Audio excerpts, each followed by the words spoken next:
Hey guys! Ugh, dude, I've been talking for so long.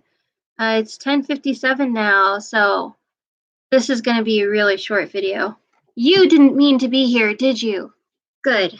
You're gonna think this is really weird, and you're gonna really enjoy it. This is about someone, me, who is a caregiver and actually also a licensed ESL teacher. I am a TEFL teacher. Find me on Preply. Find me on Palfish, although I've logged off of Palfish forever and ever. Amen. And you can also find my art on Etsy at Beauty Magic. Look at that. See, you start talking about places where people can pay you and zero. Okay. So here's the deal. Obviously, loopiness is taking place because there's a certain level of giggling that is not typified by an INFJ or me. Yes. So here's the update. So in June, my mom passed away. In May,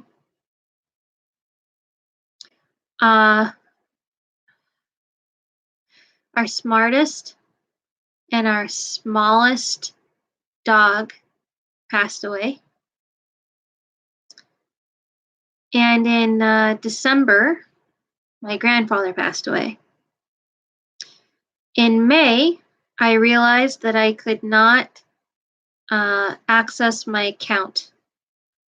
In June, I realized that someone had stolen my credit card and had changed someone had actually changed my my number.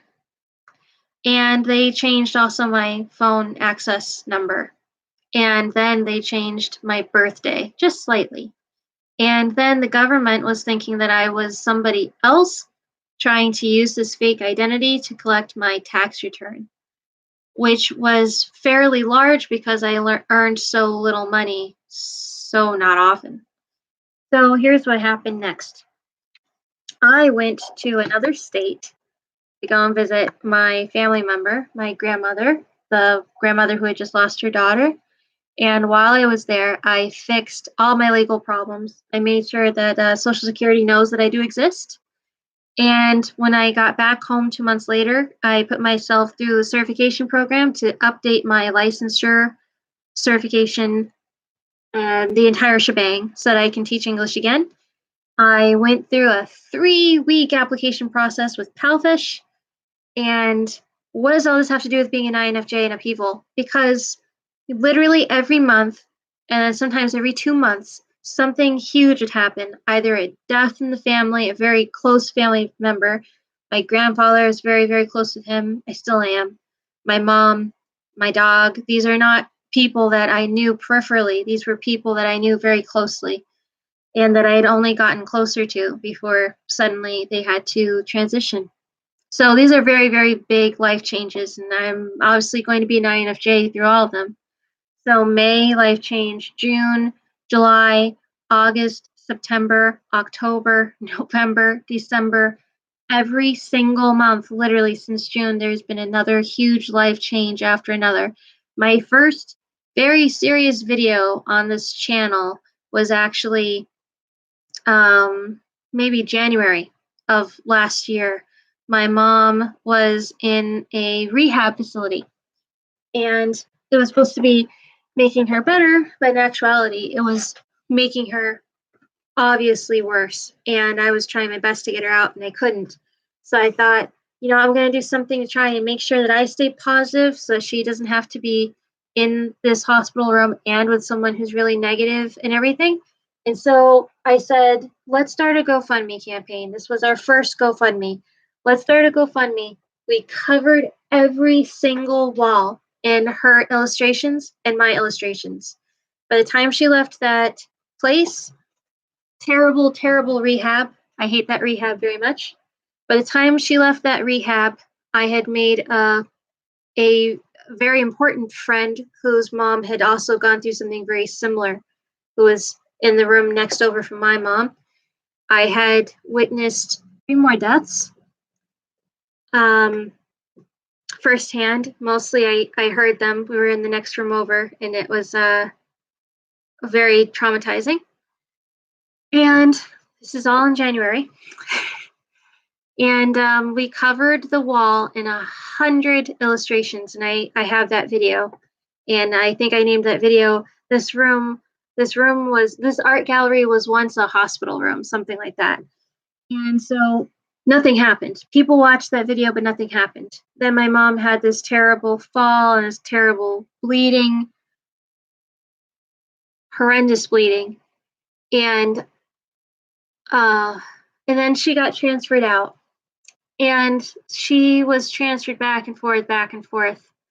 And some people respond to chemo in a really positive way. And for the most part, she responded to chemo in a really positive way. She had 2 severe bleeds that were not actually as severe as what she experienced by June. But either way, she was in and out of hospitals from her chemo on. She came home on hospice for 2 months. So that's not me going on hospice, right? That's not me bleeding from the neck. But it's something you have to understand, advocate or not, when you see someone you've spent almost every moment of your life with literally fountaining blood out of their neck, it really does something to you. And you really do feel something that is, it's terror. It's not a good place to be. And it makes it very, very hard to leave. And each of those different bad things that happened to her kind of happened to me, but not really. It's hard to explain. I mean, so you go back home. I went back home.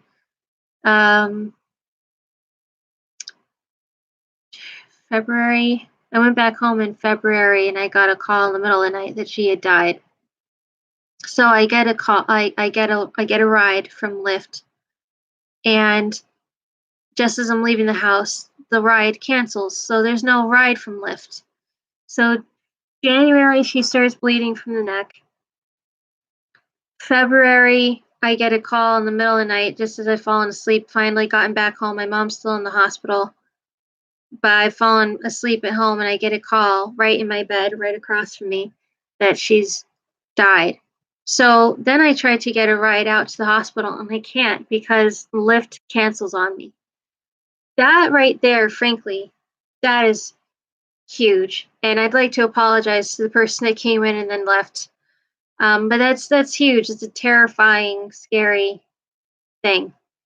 That's another life event. I don't know if anybody else would consider it a life event, but I've been through it and it sucks. And something like that happened many times, especially between 2 particular hospitals. They're supposed to operate as rehabs. And I think that's because rehabs don't always have emergency centers like an ER room, because they're supposed to be kind of, what's the word, low emergency, something like that. In other words, basically, rehabs are always going to have waits, and they might have maybe like a blood bank nearby, but they're not going to have an infusion room most of the time. So it's going to make things a little bit more difficult, because when they have an infusion room, although even if you did need a blood transfusion right then, and it's not a regular infusion, but a blood transfusion, in other words, not medication going intravenous, but blood going intravenous, and there's no infusion room in your hospital, a lot of times what you'll come across is a shortage of supplies, because if there's an infusion room, then there's money coming in every single day and every night, even when people aren't there, for the infusion room, for staffing the infusion room with people that work there, and staffing it, or rather stuffing it with all the different things they're going to need, from plastic gloves to those little plastic pies that go around your arm. Frankly, it's all a lot of money. And it's livelihoods as well if you have an infusion room. If you don't have an infusion room, there's no need for them to really stock all that stuff hardcore, unless you're at a facility that also does major surgeries, in which case they will. Now, mind you, I'm originally from Massachusetts. I know you can't hear it. It's because I've gone through lots of different English stuff. Basically I'm my fair lady. And anyways, yeah, that was never a problem. That was never a thing in Massachusetts. That's a thing I've only come across in Florida.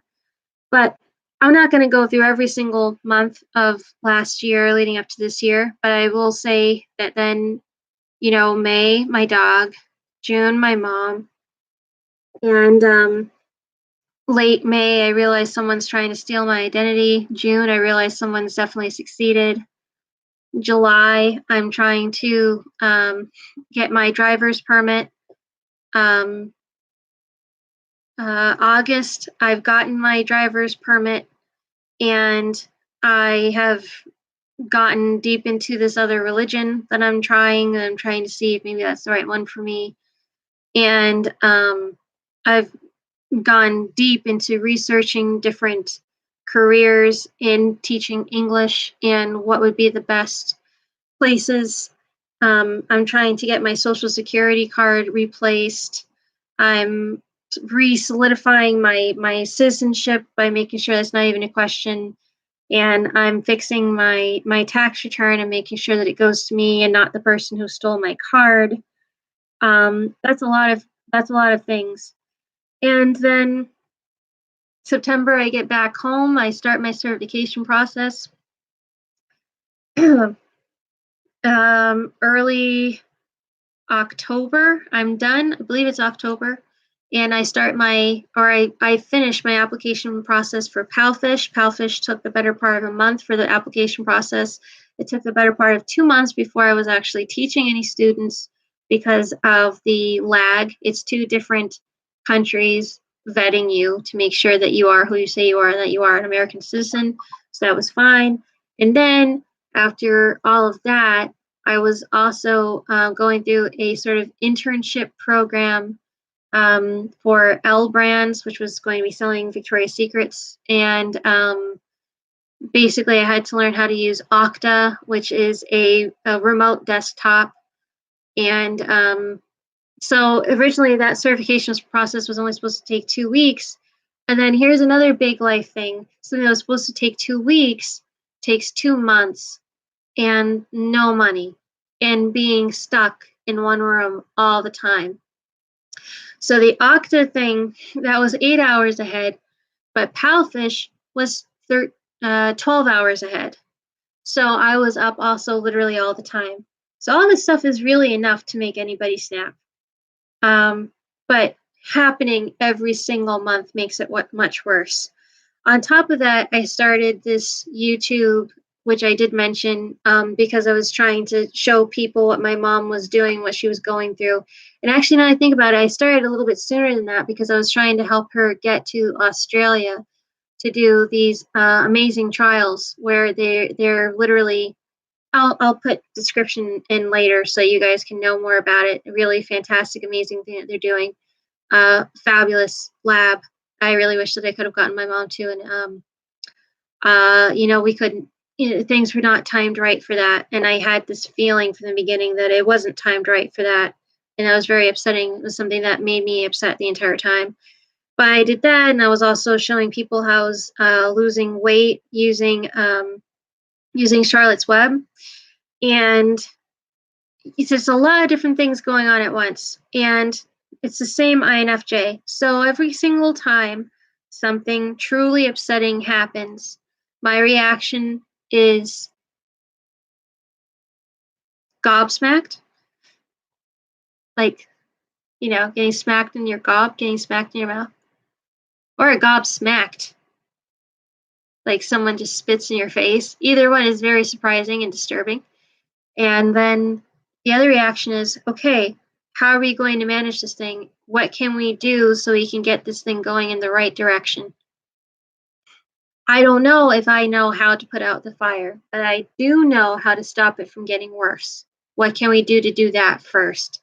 Then we can evaluate how the fire started, and hopefully we can actually stop it. And as soon as that's stopped, we're going to do something. We're going to put something in place to make sure that the next one doesn't happen, or it takes a very long time before it does happen, so we have the right resources to make sure that it never happens again.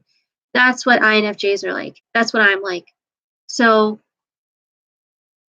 We plan, but we take action, and we dream for the bigger thing, the bigger circle.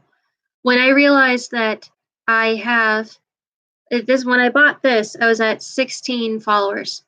Right now I'm at 19. Hopefully it's going to continue being 19, maybe go up to 20. But when I realized that I was at 16, I was like, now's the time. What am I waiting for? And so I went ahead and I got this ring. This is the ring.